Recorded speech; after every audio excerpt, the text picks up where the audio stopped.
ఇక top 2 news చూస్తున్నాం. రేవంత్ సర్కారు నిర్లక్ష్యంతో తెలంగాణలో విద్యార్థుల భవిష్యత్తు అయోమయంలో పడిపోయింది. దసరాకు విడుదల చేస్తామన్న 600 కోట్లను ఇంకా రిలీజ్ చేయకపోవడంపై ప్రైవేటు కాలేజీల యాజమాన్యాలు మండిపడుతున్నాయి. అదే సమయంలో మాట తప్పిన రేవంత్ సర్కారును నిలదీసేందుకు సిద్ధమవుతున్నాయి.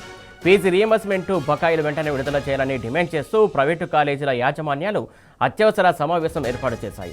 గత నెల 15న కాలేజీ యాజమాన్యాలు నిర్వహించినటువంటి బంద్తో దిగి వచ్చిన ప్రభుత్వం బకాయిలను దశల వారీగా విడుదల చేస్తామని హామీ ఇచ్చింది.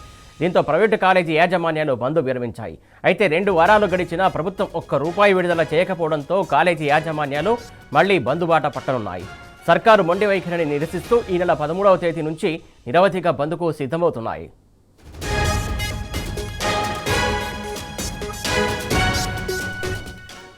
దీనికి సంబంధించి తాజా అప్డేట్స్ మా కరెస్పాండెంట్ మహేష్ అందిస్తాడు. మహేష్, చెప్పండి.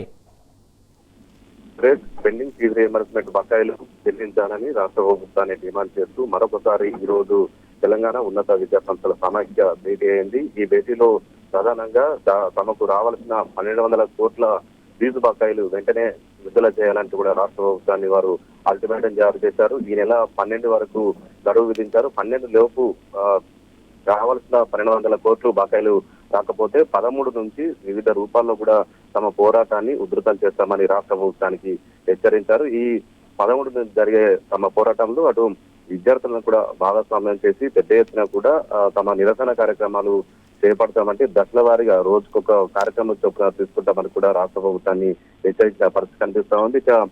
దీనికి సంబంధించి చూస్తే అటు సమాఖ్య చైర్మన్ రమేష్ బాబు మాట్లాడుతూ విద్యార్థుల సమస్యలు కావచ్చు, కళాశాలల సమస్యలపై ప్రభుత్వం దాటవేత ధోరణి అవలంబిస్తుందని, ఇవ్వాల్సిన అమౌంట్ ఇవ్వకుండా ఆలస్యం చేస్తున్నారని కూడా రాష్ట్ర ప్రభుత్వ తీరుపై మండిపడ్డ పరిస్థితి కనిపిస్తా ఉంది.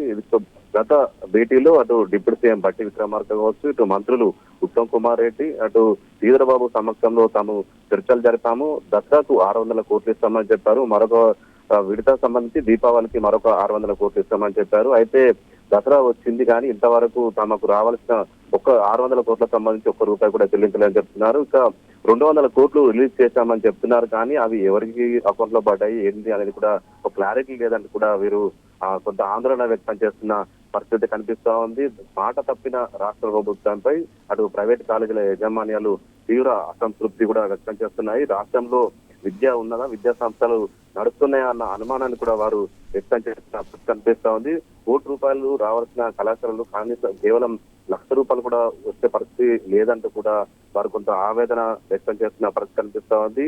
అటు డిప్యూటీ సీఎం కావచ్చు, బట్టి విక్రమార్కను మరియు మంత్రులను కూడా ఎన్నో సార్లు కలిసాము. అయితే కాకుండా ఫైనాన్స్ సెక్రటరీ కూడా కలిసాము. కానీ తమ దగ్గర డబ్బులు లేవంటూ దాటవేసే ధోరణి కూడా అవలంబిస్తున్నారని కూడా కొంత బాధను కూడా వ్యక్తం చేస్తున్నారు. చర్చల్లో మాత్రము దసరా వరకు 600 కోట్లు, దీపావళికి 600 కోట్లు ఇస్తామని అప్పటి వరకు హామీని కూడా తుంగలో తొక్కారని కూడా రాష్ట్ర ప్రభుత్వ తీరుపై కూడా ప్రైవేట్ విద్యా సంస్థల యజమానులు ఆగ్రహం వ్యక్తం చేస్తున్న పరిస్థితి కనిపిస్తా ఉంది. విద్యారంగానికి అటు ప్రభుత్వం ఇచ్చే ప్రాధాన్యత ఇదేనా, సీఎం రేవంత్ రెడ్డి దగ్గరనే విద్యాశాఖ పెట్టుకొని విద్యారంగ సమస్యలు ఎందుకు పరిష్కరించడం లేదంటూ కూడా ప్రైవేట్ కాలేజీ యాజమాన్యాలు రాష్ట్ర ప్రభుత్వ తీరుపై ముఖ్యమంత్రి రేవంత్ రెడ్డిపై కూడా ఆగ్రహం వ్యక్తం చేస్తున్న పరిస్థితి కనిపిస్తా ఉంది. మొత్తంగా చూస్తే ఈ నెల 12 వరకు కూడా వారు బకాయిలు రాక చాలా మంది విద్యార్థులు ఏదైతే వాళ్ళ కోర్స్ కంప్లీట్ చేసుకున్నటువంటి నేపథ్యంలో సర్టిఫికెట్లు కూడా రాలేవు అని చెప్పేసి చాలా మంది విద్యార్థులు ఆవేదన వ్యక్తం చేస్తున్నారు. ఏదైతే ఇటు బీటెక్ కావచ్చు, ఎంబీఏ కావచ్చు, లేకుంటే డిగ్రీ పూర్తి చేసినటువంటి వాళ్ళకు కూడా ఈ బకాయిలు రాక యాజమాన్యాలు సర్టిఫికెట్లు ఇవ్వట్లేదని చెప్పేసి వాళ్ళు మొరపెట్టుకునేటువంటి సందర్భం మనం చూస్తూ ఉన్నాం. ఇంకా ఎందుకు ఇట్లా?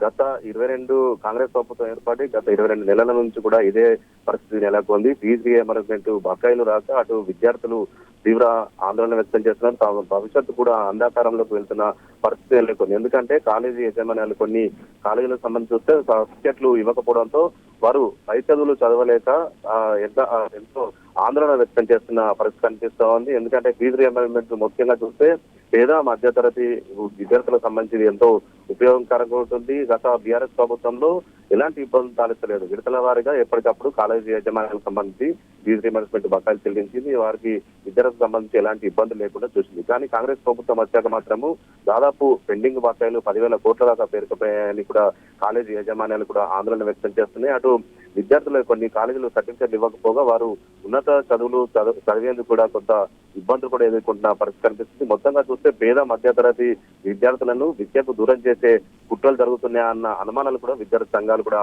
లేవనెత్తుతున్న పరిస్థితి కనిపిస్తుంది. మరోవైపు ఫీజు రియంబర్స్మెంట్ పథకాన్ని కూడా నిర్వీర్యం చేస్తున్న ఈ ప్రభుత్వం అన్న అనుమానాన్ని కూడా అటు విద్యార్థి సంఘ నేతలు కూడా రాష్ట్ర ప్రభుత్వ తీరుపై ఆగ్రహం వ్యక్తం చేస్తున్న పరిస్థితి కనిపిస్తుంది. మొత్తంగా చూస్తే అటు రాష్ట్రంలో విద్యాశాఖను తన వద్దనే అడ్డుపెట్టుకున్న ముఖ్యమంత్రి మాత్రం విద్యాశాఖకు సంబంధించి సమస్యల పరిష్కరించడంలో పూర్తిగా విఫలమయ్యారని కూడా ఇటు ప్రైవేట్ కాలేజీ యజమానులు కావచ్చు, విద్యార్థి సంఘ నేతలు కావచ్చు, రాష్ట్ర ప్రభుత్వ తీరుపై కావచ్చు, మహేష్ కాలేజీలకే కాదు ఇలా ఏదైతే బకాయిలు ఉన్నటువంటి డబ్బును విడుదల చేయకపోవడం మొండిగా వ్యవహరిస్తుందని అనుకోవాలి. ఎందుకంటే ఇటు ఆసుపత్రుల వాళ్ళు కూడా అల్టిమేటం జారీ చేసినటువంటి సందర్భం చూస్తున్నాం.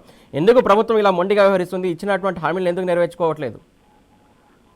తాము అధికారంలోకి రాగానే అటు వెంటనే పెండింగ్ బకాయిలు చెల్లిస్తామని కూడా అప్పుడు ఎన్నికల సమయంలో ముఖ్యమంత్రి ఇప్పుడు రేవంత్ రెడ్డి అప్పుడు ప్రకటన చేశారు. కానీ ప్రభుత్వంలోకి వచ్చాక మాత్రం పూర్తిగా మాట తప్పిన పరిస్థితి కనిపిస్తుంది. మనం ఈ మధ్య కాలంలో చూస్తాం ఆరోగ్యశ్రీ బకాయిలకు సంబంధించి కూడా దాదాపు 1000 కోట్ల బకాయిలు ఆ పేరుకుపోయిన పరిస్థితి ఉంది. వారు కూడా స్ట్రైక్ చేసిన పరిస్థితి. అయితే వారితో చర్చలు జరపడం ద్వారా కొంత అమౌంట్ ఇస్తామని చెప్పాము.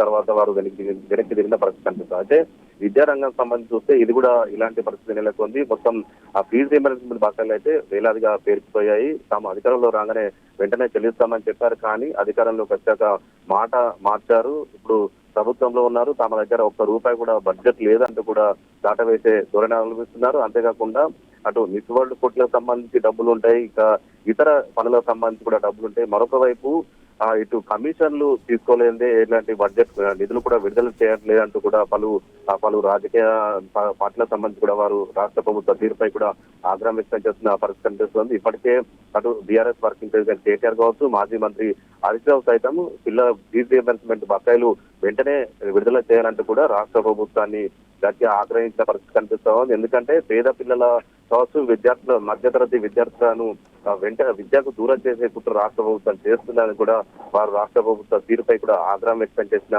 పరిస్థితి కనిపిస్తా ఉంది. ఏ రంగంలో చూసినా కానీ అటు అవుట్సోర్సింగ్ ఉద్యోగులకు సంబంధించి కావచ్చు, కాంట్రాక్ట్ ఉద్యోగులకు సంబంధించి కావచ్చు, వారికి 5-6 నెలల నుంచి కూడా జీతాలు లేని పరిస్థితి కనిపిస్తా ఉంది. ఇక పెండింగ్ ఫీజు రియంబర్స్మెంట్ బకాయిలకు సంబంధించి దాదాపు 1200 కోట్లు వారు 1200 కోట్లకు సంబంధించి టోకెన్ అమౌంట్ రిలీజ్ చేశారు. కానీ ఆ అమౌంట్ ను ఇవ్వడంలో ఎందుకు జాప్యం చేస్తున్నారంటూ కూడా ప్రైవేట్ కాలేజీల యజమానులు కూడా రాష్ట్ర ప్రభుత్వ తీరుపై ఆగ్రహం వ్యక్తం చేస్తున్నాయి. Right, thank you Mahesh.